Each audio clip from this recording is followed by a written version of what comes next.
Olá, meus amigos e amigas, sejam todos muito bem-vindos a mais um comentário semanal da Parashá. Parashá da semana chama-se Parashat Hukat e encontra-se em Bemidbar, livro de Números, capítulo 19, 1 até o 22, verso 1. Parashat Hukat, ela nos ensina sobre talvez uma das mais enigmáticas mitzvot de toda a Torá, que é a purificação espiritual através das cinzas da chamada Pará Adumá, ou a vaca vermelha, ou novilha vermelha.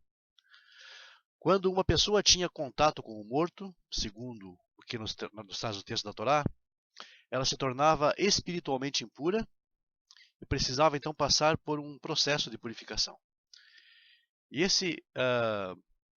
nesse processo, em uma das etapas desse processo, as cinzas de uma novilha completamente vermelha, um animal muito raro em toda a história do povo de Israel, segundo a tradição, apenas 9 destas existiram, eram misturadas com água e outros ingredientes e eram aspergidas então sobre a pessoa que estava contaminada. Nós sabemos que existem dois tipos de mitzvot, basicamente. Mishpatim, que são os juízos, as mitzvot que conseguimos entender os seus motivos de forma lógica, de forma racional. Por exemplo, honrar os pais, não matar, não roubar, isso é então mishpatim. Já os hukim são mitzvot que não conseguimos, segundo a nossa lógica, entender os seus motivos. E a mitzvah da purificação espiritual através das cinzas da Pará Adumá é um exemplo bem clássico de um dos hukim da Torá. Mas o que há de tão enigmático nessa mitzvah? Quando as cinzas eram atiradas sobre uma pessoa impura, esta se purificava. Porém, a pessoa que havia atirado as cinzas se tornava espiritualmente impura. Como pode ser que a mesma substância purificava uma pessoa e tornava a outra impura no mesmo ato? Essa mitzvah contraria tanto a nossa lógica que nem mesmo Shlomo HaMelech, o rei Salomão, o mais sábio de todos os homens, segundo a tradição, conseguiu entendê-la. Porém, há um Midrash, que é parte da lei oral, que nos ensina que sim, existe uma explicação lógica para essa mitzvah, mas ela não nos foi revelada intencionalmente. O Midrash conta que quando Deus ensinou essa mitzvah para Moshe, ele falou: para você eu revelarei o motivo dessa mitzvah, mas para os outros será um hok, um estatuto. Há outro Midrash que diz que Deus nos revelará o motivo dessa mitzvah depois da vinda do Mashiach. Desses dois Midrashim surge uma grande pergunta: se existe um motivo e futuramente ele será revelado para todos nós, então por que por enquanto então Deus está nos ocultando esse sentido? Explica Orav Yosef Salan que com a mitzvah das cinzas da Pará Adumá, Deus quis acostumar o ser humano a cumprir as mitzvot, mesmo quando elas pareçam absolutamente ilógicas e sem sentido aos nossos olhos. E através do cumprimento dessas mitzvot ilógicas, o ser humano pode aprender a não questionar a Deus. Quando confrontado com acontecimentos que são estranhos e ilógicos aos nossos olhos. Pois quando as pessoas começam a questionar a bondade de Deus, este é o primeiro passo para o afastamento do Criador. Portanto, o ocultamento do motivo dessa mitzvah teve como principal propósito enraizar em nossos corações a ideia de que da mesma forma que, logicamente, não conseguimos entender todas as mitzvot, assim também não temos capacidade de entender, logicamente, os caminhos e o comportamento de Deus no mundo, em sua criação. Quando o Mashiach chegar, Começará uma época em que não teremos mais notícias ruins no mundo. E, portanto, não mais haverá questionamentos sobre a bondade de Deus. Então, o motivo dessa mitzvah poderá ser finalmente revelado a todos. Todas as vezes que questionamos os caminhos de Deus, estamos cometendo um grave erro. Nossa falta de entendimento vem do fato de que tentamos aplicar a lógica humana ao Criador. Se algum acontecimento não está correto segundo a nossa perspectiva, a nossa lógica, então chegamos à conclusão de que Deus errou ou que Deus não é bom. Isto é, antes de tudo, falta de humildade do ser humano ao querer igualar-se a Deus. A sabedoria do Criador é infinita, enquanto nós somos seres limitados, absolutamente limitados. A ciência nos ensina que mesmo Einstein, uma das cabeças mais brilhantes que já viveu neste mundo, não utilizou sequer mais do que 10% da sua capacidade cerebral. Como então queremos entender a lógica divina? É por isso que uma das bases do judaísmo é a tefilá, que é a reza. Quando um judeu reza, ele se coloca em seu devido lugar. Na tefilá, pede-se todas as necessidades para Deus, enraizando nos corações a certeza de que tudo vem dele. Ensina os sábios que, ao rezarmos, devemos ter certeza de que tudo vem dele. E precisamos nos concentrar com 3 kavanot, 3 intenções especiais. Lembrar que estamos diante de Deus, que é o Rei dos Reis. Lembrar que Deus é infinito e pode tudo. E lembrar que nós somos pequenos e limitados. Isto nos ajuda, então, a sermos humildes e reconhecer a grandeza do nosso Criador. Mas, se questionar os caminhos de Deus é algo negativo, então é difícil entender a passagem da Torá, na qual Moshe falou para Deus: me mostre os teus caminhos. Shemot 33:13. Pois, segundo o Talmud, ele estava pedindo a Deus para entender por que há tzadikim, justos, que sofrem, e reshaim, malvados, que vivem tranquilamente. E o mais interessante é que em nenhum momento a Torá relata que Moshe foi criticado ou castigado por Deus por questionamento. Mas qual é a diferença então? A resposta é que existem 2 tipos de questionamento. O primeiro é um questionamento de desconfiança, com falta de humildade, querendo se colocar no mesmo nível de Deus. É querer questionar a Deus sem nunca ter se esforçado para encontrar respostas. O outro tipo é um questionamento com humildade, querendo encontrar respostas para poder entender e aprender com os atos de Deus. Essa foi a intenção de Moshe. E este tipo de questionamento é muito incentivado no judaísmo. Sem sombra de dúvidas, nós fazemos parte de uma geração fast food. Quando desejamos algo, queremos tudo pronto e na hora, imediatamente. Não temos paciência de esperar, nem vontade de investir em aumentar nosso conhecimento. Queremos entender tudo sem muito esforço. Cada vez mais pessoas frequentam centros de Kabbalah, buscando conhecimentos profundos, entre aspas, de Deus, sem nunca terem aberto nem mesmo um livro da Torá, sem nem mesmo conhecerem as mitzvot mais básicas. Será que é possível entender os planos de Deus e os seus conceitos sem esforço? Será que é justo questionar e criticar a Deus sem conhecer suas regras? Quem somos nós para colocar em dúvida a bondade de Deus, que criou de um universo inteiro com a única intenção de nos fazer o bem, apenas porque não entendemos alguns de seus atos? A tradição judaica fala que tudo foi criado para o bem do homem e que a criatura homem foi criada com a intenção de prover o bem. Para entender sobre construções, nós abrimos livros de engenharia. Para entender sobre o corpo humano, abrimos livros de medicina, mas se queremos de verdade entender a Deus, precisamos abrir e estudar a Torá, que é o nosso manual de instruções do mundo espiritual.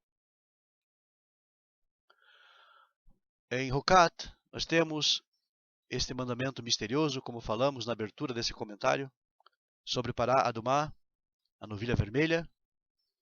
E isto é que faz com que o nome dessa paraxá seja chamada de Hukat. É um nome muito apropriado, porque Hukat é um mandamento derivado de Hok, estatuto, que não sabemos qual é a sua razão de ser. De fato, algo cujo verdadeiro motivo é desconhecido. É por isso que Rashi nos diz, segundo o verso da paraxá dessa semana,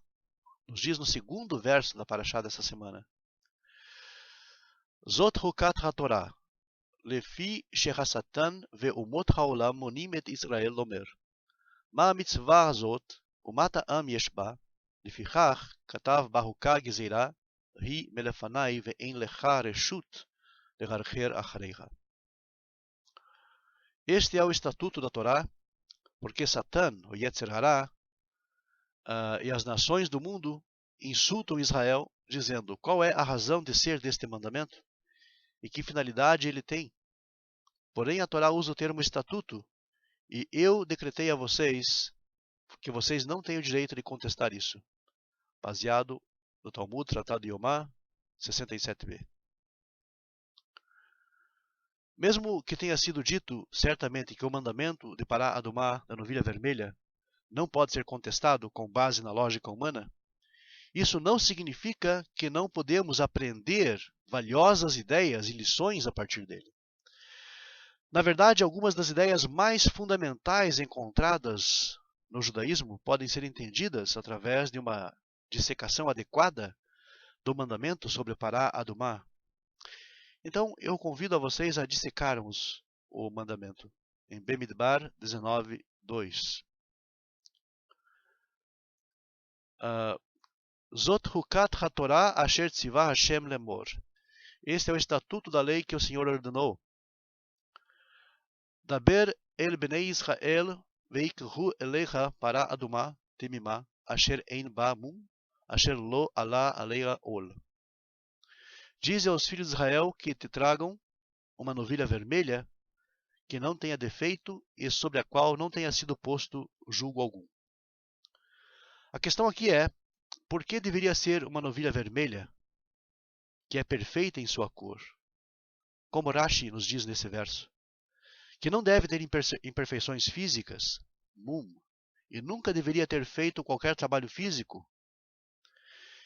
Eu penso que esses detalhes e sua compreensão adequada podem nos ajudar, e muito, a relacionarmos e dar significado ao mandamento da novilha vermelha, da Pará Adumá. Primeiro vamos entender como o mandamento da Pará Adumá funciona.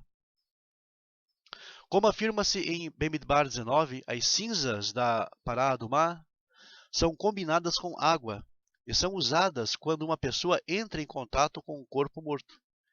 Esta pessoa que entra em contato com o corpo morto se torna impuro e precisa ser polvilhado com as cinzas de Pará Adumá, a fim de tornar-se ritualmente puro de novo. Assim, o que precisamos questionar é como uma Pará Adumá, uma novilha vermelha, pode estar conectada a uma pessoa morta. Primeiro, vamos lidar com a palavra hebraica pará. Pará aqui significa vaca ou novilha. Entretanto, o Rav Shimshon Raphael Hirsch diz-nos que as palavras que são escritas da mesma forma, ainda que tenham significados diferentes, têm conceitos similares por trás delas. A palavra pará também pode significar florescer ou produzir descendência, frutificar. O interessante é que algo que simboliza a proliferação e a vida seja usado para purificar alguém que se tornou impuro por meio da morte. Em seguida temos as palavras Adumá Timimá. A partir da palavra Adam, Adumá, aqui significa perfeitamente vermelho. No entanto, a palavra Adumá pode significar saudável Ou assim como o primeiro homem foi criado, Adão Arishon, isso pode referir-se ao homem? No entanto, a pará adumá deve ser perfeitamente vermelha, porque se tiver 2 pelos pretos, então já não pode mais ser chamada de pará adumá. Porque visivelmente não é mais uma novilha vermelha. Assim nós encontramos expressões como proliferação e homem saudável na ordem relativa à pará adumá, de acordo com o Rav Hirsch. A exigência de que não haja nenhuma imperfeição, ou mum, é a norma para todas as korbanot, para todas as ofertas sacrificiais. No entanto, é estranho porque, na verdade, o rito da pará adumá não é, estritamente falando, um sacrifício, um korban. As cinzas da pará adumá são usadas para compor a água que vai dotar o outro de pureza espiritual. Portanto, a própria pará deve representar um estado ou condição ao qual a pessoa pretende atingir, sem imperfeições. A última frase desse verso diz-nos muito sobre esse mandamento. A frase sobre a qual não foi colocado jugo. Asher lo alá aleia ol. Sugere-nos o poder espiritual deste mandamento. Qual é o significado do fato de que essa novilha, para ser apropriada, não poderia jamais ter sido colocada para trabalhar? Para entendermos isso, nós temos que recorrer a um excelente comentário do Maharal em Tiferes Israel, no capítulo 1. E ele nos diz, no final do tratado Kiddushim 82b, diz o seguinte: nós aprendemos em uma baraisa, que é um ensino não contido na Mishnah, que o Rabi Shimon, filho do Rabi Elazar, disse: em todos os meus dias eu nunca vi um veado que secasse figos no campo, um leão que transportasse pacotes, ou uma raposa comerciante. Em vez disso, todos estes animais obtêm o seu sustento sem dificuldades. No entanto, esses animais só foram criados para servir-me, ou seja, servir ao homem. E eu fui criado para servir a Deus. Então, assim como estes animais foram criados para me servir e ter um meio de vida sem dificuldades, assim também eu, que fui criado para servir a Deus, quanto mais deveria ter um meio de vida sem dificuldades. Infelizmente, eu tornei as minhas ações repugnantes e privei a mim mesmo da minha subsistência. Como se diz em Jeremias 5:25, as vossas iniquidades desviam estas coisas. Este é o fim da Guemará em Kiddushim. Eis que a Guemará está explicando que as ações e o trabalho que o homem faz para o seu sustento não são por causa da grandeza do homem, mas sim que estas ações são por causa de sua falta de perfeição. O Maharal usa a Guemará em Kiddushim para nos ensinar uma lição muito valiosa, a de que o homem tem de trabalhar por causa de sua queda em desgraça. O trabalho é devido a uma falta de perfeição e santidade do homem. Portanto, podemos entender que uma novilha vermelha que trabalha, perde essa perfeição espiritual simbólica. É por isso que uma novilha vermelha, para ser apropriada ao rito, não pode jamais ter carregado jugo em seu lombo, porque isto é sinal de impureza espiritual. A novilha vermelha, assim, deve simbolizar a pureza espiritual, a fim de purificar uma pessoa que entrou em contato com uma pessoa morta. Agora podemos unir então as peças e compreender o significado desse mandamento acerca da pará adumá, ou podemos cogitar, segundo o Maharal, uma interpretação alternativa para esse mandamento. Assim, a novilha sem defeitos, perfeitamente vermelha, sobre o qual não foi colocado nenhum jugo, representa o homem saudável e fértil, pará, que não tem manchas espirituais e recebe o seu sustento sem trabalho. Isso representa o que o homem deveria ser antes de Adão ter comido do fruto proibido. Assim, o ponto de partida da novilha vermelha é para nos ajudar a nos concentrarmos no que o homem originalmente deveria realizar. E o que era? O Maharal diz-nos que é nada mais, nada menos que os mandamentos de Deus. Do que os mandamentos de Deus, os mandamentos da lei divina. Originalmente, o homem não deveria estar distante do Criador e nem mesmo trabalhar de forma penosa e sem ter certeza do fruto do seu trabalho. Em vez disso, o homem deveria seguir os mandamentos de Deus e tudo mais seria resolvido. No entanto, uma vez que o homem fez as suas abominações, como diz a Guemará, Deus fez o homem trabalhar penosamente e ser privado da presença do seu Criador. Isso porque ele foi incapaz de lidar com a responsabilidade que era andar na presença de Deus e da ausência do trabalho servil. Como diz o ditado, mãos ociosas fazem o trabalho do mal. E nenhuma mão é mais ociosa do que aquela que não precisa lidar com a separação ou com o trabalho. No entanto, o que isso tem a ver com o Bnei Israel? Por que eles têm que ser constantemente lembrados de que a única razão pela qual eles tinham de entrar em contato com uma pessoa morta foi por causa do pecado de Adão? Para isso, nos voltamos ao Rav Kook. Ele diz, em Midbar Hashur, no Monte Sinai, Israel atingiu o nível de Adão antes do pecado. A humanidade mais uma vez apreciaria a imortalidade se não fosse o pecado posterior do bezerro de ouro. Talmud Bavli, Avodah Zarah 5a. É por isso que os Bnei Israel sempre devem ser lembrados então do pecado de Adão, porque foi igualmente seu pecado. Ou seja, eles cometeram exatamente o mesmo pecado. Se não tivessem pecado no caso do bezerro de ouro, então nós teríamos condições de viver indefinidamente uma vida plena na presença do Criador. Não haveria nenhuma impureza espiritual dos mortos. No entanto, o rito de Pará Adumá foi introduzido na Torá como um lembrete claro de que devemos estar constantemente observando a nós mesmos e não dar lugar às transgressões. As ações repugnantes que realizamos, como ganância, luxúria, etc., devem ser seguramente controladas pelo nosso temor a Deus.